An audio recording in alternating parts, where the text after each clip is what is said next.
বাংলাদেশের তরুণদের মধ্যে অন্যতম জনপ্রিয় মোবাইল অপারেটর ব্র্যান্ড এয়ারটেল নতুন পরিচয়ে সার্কেল নামে যাত্রা শুরুর ঘোষণা করেছে রবি আজিয়াটা পিএলসি।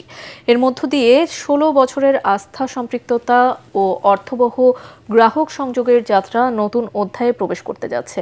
ঢাকার সোনারগাঁও হোটেলে আনুষ্ঠানিকভাবে নতুন ব্র্যান্ড সার্কেল উন্মোচন করে রবি আজিয়াটা পিএলসি। অনুষ্ঠানে রবি আজিয়াটা পিএলসির ব্যবস্থাপনা পরিচালক ও প্রধান নির্বাহী কর্মকর্তা জিয়াদ সাতারা বলেন, ১৬ বছর ধরে এয়ারটেল বাংলাদেশের তরুণদের সঙ্গে বেড়ে উঠেছে। সার্কেল সেই যাত্রারই পরবর্তী ধাপ। ব্র্যান্ডের নাম বদলালেও মূল প্রতিশ্রুতি অপরিবর্তিত থাকবে। এ সময় বক্তারা বলেন, পরিবর্তিত ডিজিটাল বাস্তবতা এবং মানুষের ক্রমবর্ধমান সংযুক্ত জীবনধারার কথা মাথায় রেখে তৈরি করা হয়েছে সার্কেল। এতে এয়ারটেলের তারুণ্য কেন্দ্রিক ঐতিহ্যের সঙ্গে যুক্ত হয়েছে আরও উন্নত ডিজিটাল সক্ষমতা, পরিবর্তিত সেবা এবং ভবিষ্যৎমুখী নানা উদ্যোগ।